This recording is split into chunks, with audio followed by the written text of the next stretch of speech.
Andrew Simon oversees a portfolio of 750,000 square feet of leased spaces for Wilson Sonsini. Potential savings as a result of alternative work models like hoteling could be significant. Simon, however, is careful in his assessments.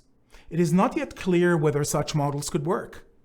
So his advice is first pilot such arrangements, assess their impact, and then decide if you can reduce your footprint. For now, sit tight and wait it out. This is part two in a series of interviews on the viability of alternative work arrangements and their potential financial impact on law firms. Welcome to Law Firm Weekly. It's really great to have you here.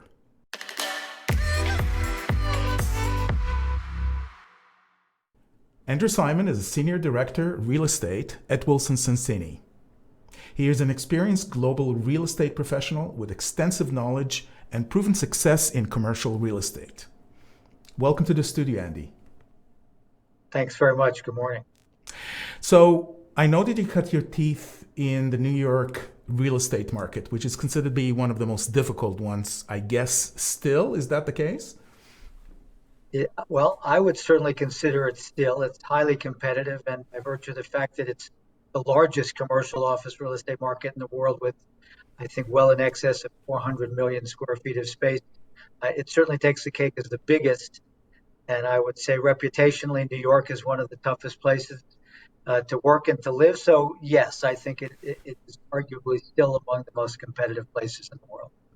So is it the case that it adds any particular, flair to your interactions with landlords, or are you relatively mild-mannered when it comes to it, compared to what most people consider to be the brash New York approach?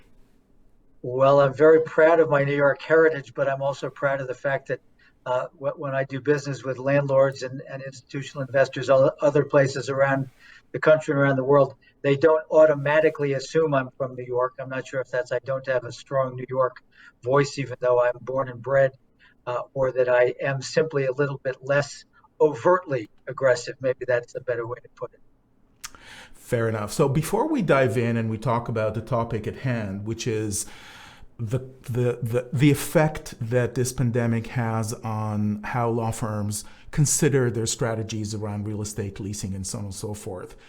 What are the possible models for alternative office use if more lawyers and staff will work from home? Not necessarily that this is actually going to happen. This is going to be one of the topics of our conversation. Is it actually going to change? But what should even be considered to be alternatives to the way things are done nowadays? The universe of change is really going from fixed offices to a not fixed offices and potentially not in office. So I think it has driven at least the thinking about it based on watching our employee base and how they are treating working from home during the pandemic. So as I say, it sped up our evaluation of alternatives more so than we hadn't thought of them at all.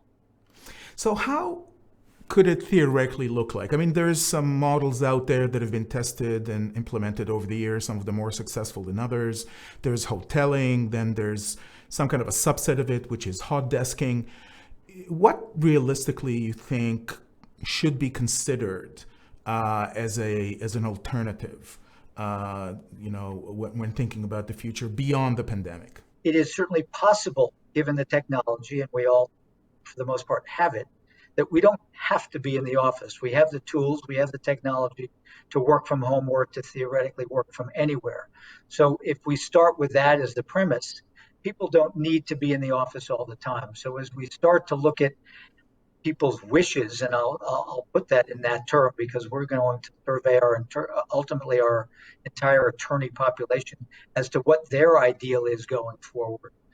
How often do you want and need to be in the office? And that could range anywhere from 0 to 5 days a week.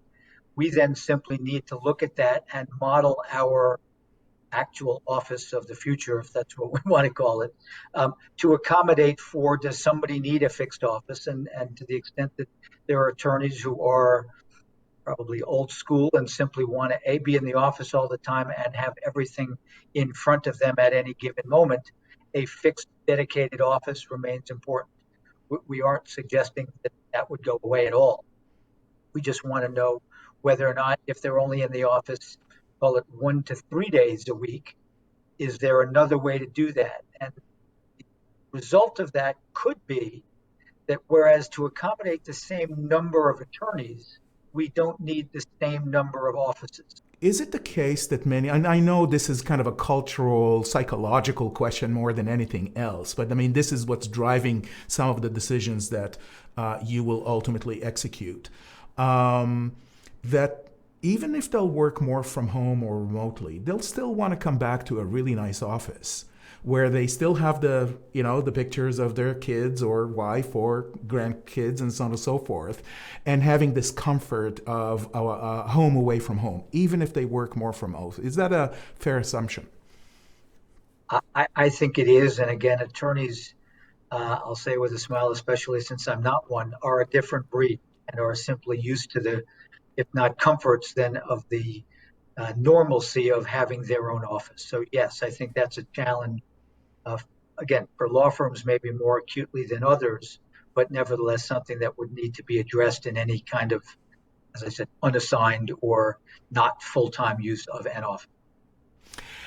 So maybe the area that should be considered is where staff and admin comes into play. And anecdotally, in conversations that I had over the last 4 or 5 months with clients that I work with, especially with the admin side of things, and when I say admin, I mean IT, HR, and so on and so forth, that many of them are saying, you know what, it's nice. I like working from home, and maybe not full time, but now that I don't have to travel 2 hours a day, and that effectively and efficiently we can actually work remotely, at least part of the time, and it's now proven that I'd like to do so.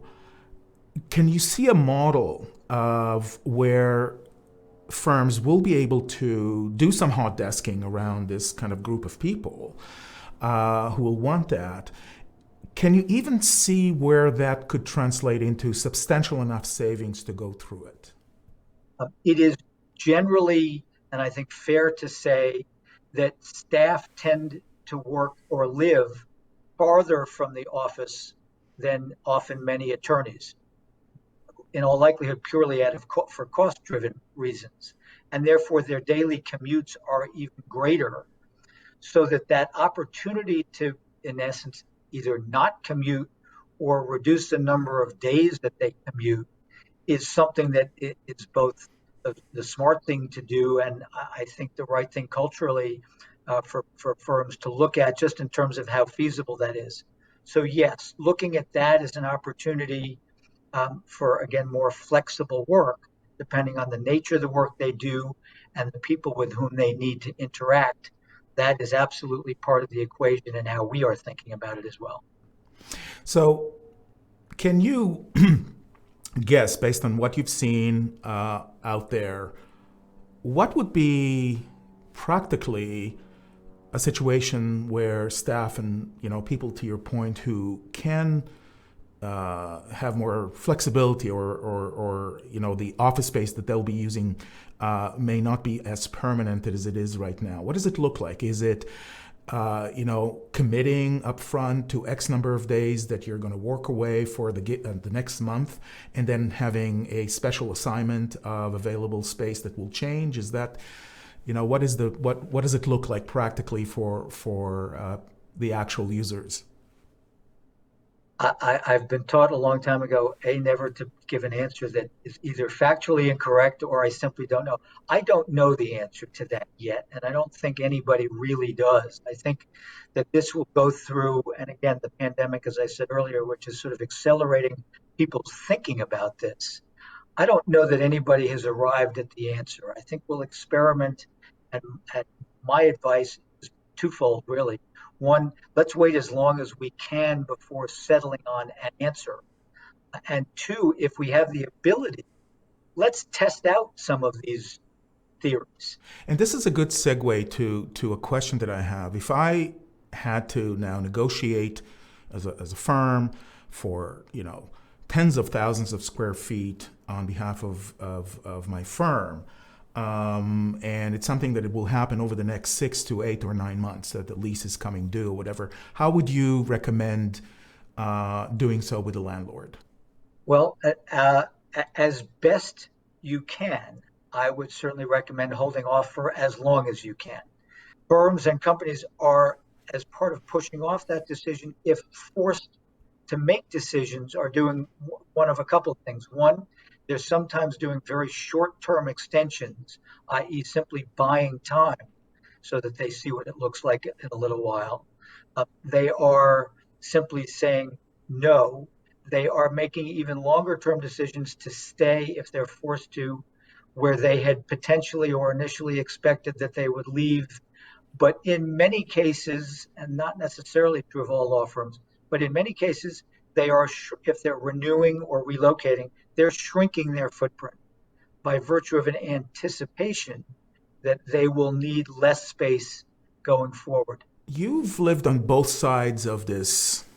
Divide is, I guess, a bit of a strong word, but you've been on the commercial side, looking at and thinking about it from the point of view of landlords and real estate companies, and obviously now you're on the other side, which I can only imagine gives you a great deal of insights and value, to be honest. What is happening on the other side? Do you have any chance to talk to your pals or people that you worked with in the past, landlords and others? How are they perceiving the situation that they're in, beyond the immediate challenges that they may face? As it relates to the longer term, landlords, I think, are bracing for change, but don't forget, people have leases or companies have leases, and there's a little bit of runway in most cases that, if you think of 10 years as the normal length of a major lease, that uh, in all likelihood, no more than, call 10, 15% of a building would roll over. So in most cases, landlords are not looking at major holes in their tenancy, and therefore they have time to adjust to whatever changes might occur in the market as well. I hope that covered your question properly. It did. Thank you very much. Andy, I think there's lots to talk about. I think, as you mentioned, everybody's in a holding pattern, but the thought process is definitely starting to kick in, and people are trying to evaluate all kinds of things. I think people learned over the years not to jump to conclusions and not look at the moment as the one that redefines the future completely. But to your point, it's a catalyst. Thank you so much for taking the time. I really appreciate your feedback. My pleasure. Thanks for having me.